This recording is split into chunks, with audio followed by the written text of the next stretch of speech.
تو وہ پاس نہیں ہوا تو اس کو 2 سال کا ورک پرمٹ نہیں ملا، تو اس کو پھر اس نے کوئی ویزا لے لیا، ہیلتھ کیئر کا ویزا لے لیا 5 سال کا، مگر کمپنی کے پاس جاب نہیں ہے، تو اب بیچارہ دھکے کھا رہا ہے، کبھی کہیں کبھی کہیں۔ تو جو ایسے لوگوں کو بھی جانتا ہوں جنہوں نے محنت کی یا پاس کیا اور اس کے بعد ان کو 2 سال کا ورک پرمٹ مل گیا، وہ اپنی وہ محنت کے ساتھ وہ کام کر رہے ہیں، اور وہ اپنی 2 سال میں اچھی ارننگ بھی اچھی کر لیں گے۔ 2 سال کا ایک اچھا ٹائم ہے، اگر ان کو اپنے فیلڈ میں جاب مل جاتی ہے تو ان کو فردر ورک پرمٹ بھی مل جائے گا۔ دوسرا اگر ایک اور بات شیئر کروں، انڈیا میں یہ پرابلم ہے کہ انڈیا میں اگر کوئی اسٹوڈنٹ پڑھنے آتا نا تو ان کی بینکس کا ایک بڑا صاف اور شفاف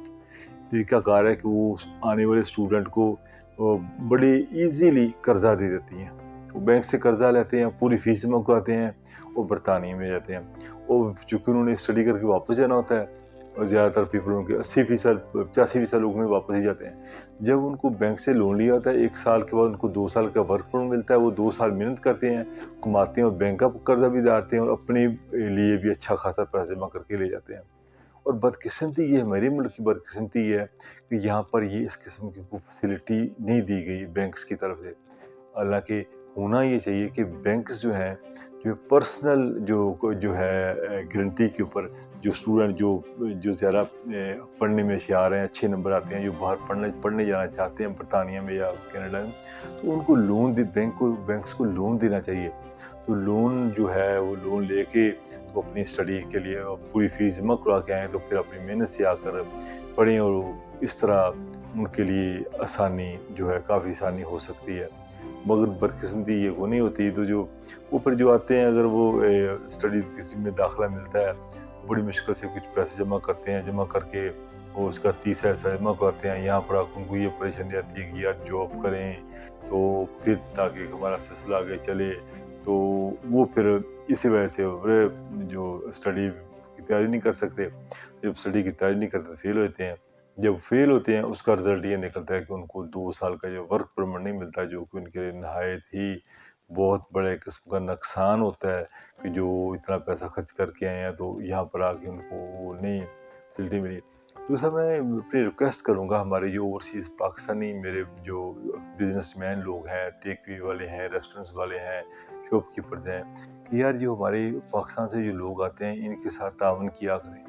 مجھے کچھ دوستوں نے یہ کمپلینٹ بھی کی،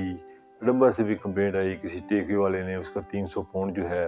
وہ ویجز نہیں دے رہا ہے۔ تو میں نے پوچھا کیوں؟ انہوں نے کہا جی میں نے وہ جاب مجھے دور پڑتی تھی، میں نے وہ جاب چھوڑ کے میں کہیں اور کر لی، تو انہوں نے میرا وہ 300 پاؤنڈ نہیں دے رہے، تو ان کے چھوڑ کے آپ ادھر جاب ہو گئی۔ میں نے کہا میرا اتنا دور جانا پڑتا ہے، کرایہ لگتا ہے، تو مجھے سوٹ نہیں کرتا، اس لیے میں نے کر لی۔ تو ان کا 200 پاؤنڈ 300 پاؤنڈ نہیں دے رہے۔ اس طرح اور بھی کمپلینٹ آئیں کہ جو ہے ان کو پوری ویجز نہیں دی جاتی، اور ان کے ساتھ اچھا سلوک بھی نہیں کیا جاتا ہے۔ تو میری یہ درد مندانہ جو اپیل ہے، ہمارے امپلائر جو پاکستانی ہیں خاص کر، تو گورے تو خیر اس قسم کا سلوک نہیں کرتے، تو ان کے ساتھ جو برا رویہ ہے، جو برا سلوک ہے، وہ نہ کیا کریں۔ تو یہ میری جو ریسٹورنٹ مالکان ہیں، شاپ کیپرز ہیں، جو بھی ہمارے پاکستانی لوگ ہیں جن کو اللہ تعالیٰ نے بڑی عزت دی ہے اور ویل سیٹلڈ ہیں، وہ کم سے کم جو ہمارے پاکستان سے جو ہمارے بھائی بچے، یہ ہمارے بچے ہیں، اگر آتے ہیں تو ان کے ساتھ تعاون کیا کریں، ان کو پوری ویجز دیا کریں، ان کو کم سے کم جو ان کو عزت اور رسپیکٹ دیا کریں۔ دیکھیں یہ نئے لوگ ہیں، یہ بیچارے کیا کریں گے؟ یہ ظاہر ہے، آپ کو پتہ پاکستان میں جس کنڈیشن میں بیچارے یہ آتے ہیں، تو آ کے پھر جابز وغیرہ کوشش ہوتی ہے کہ جاب کر کے وہیں سے پیسے کما کے یہ اپنی فیسز وغیرہ دیں،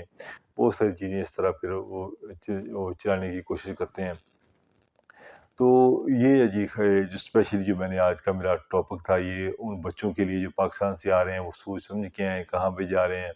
تو اپنا جو انتظام جو پہلے کر کے آئیں، اور اس قسم کی جو اسٹڈی میں داخلہ لیں جہاں سے آپ کو جو ہے ان فیوچر میں آپ کو پتہ ہو کہ اس میں آپ جاب مل جائے گی۔ جس طرح ہیلتھ سیکٹر میں یہاں پر بہت زیادہ جو جاب اپرچونٹی ہیں، ہیلتھ کیئر میں ہے، اور جو اپرچونٹیز ہیں، ڈینٹل ڈاکٹر ہو گئے، ویلڈرز ہو گئے، تو اس طرح کی بہت ساری جو ہے اپرچونٹیز ہیں۔ تو موسٹ ویلکم جب برطانیہ ہے، برطانیہ بہت سارے لوگ بھی آتے ہیں، آپ بھی ہیں، وہ بھی کماتے ہیں، اللہ تعالیٰ نے جس کی روزی میں جتنا رزق لکھا ہے اس کو مل ہی رہتا ہے۔ تو آج کا میرا یہی تھا خاص کر بتانے کے لیے کہ جو برطانیہ میں جو آج کل خاص کر جو جو فلیٹس ہیں اور مکانات ہیں ان کو کرائے پہ ملنا بہت مشکل ہو چکا ہے. تو جو دوست آ رہے ہیں وہ پہلے سے اپنا بندوبست کر کے آئیں. تو باقی جو ہے سلسلہ جابس وغیرہ کے لیے بھی اسٹرگل کرنی پڑتی ہے. تو اس کا طریقہ کار ہے جاب کیسے ڈھونڈتے ہیں، تو آپ مجھ سے بھی رابطہ کر سکتے ہیں. میں آپ کو اس میں گائیڈ لائن دے دوں گا کہ جاب اپنے کیسے یہاں پر ڈھونڈنی ہے، کس طرح آپ جاب ڈھونڈ سکتے ہیں. میں ہمیشہ ہی کوشش کرتا رہتا ہوں کہ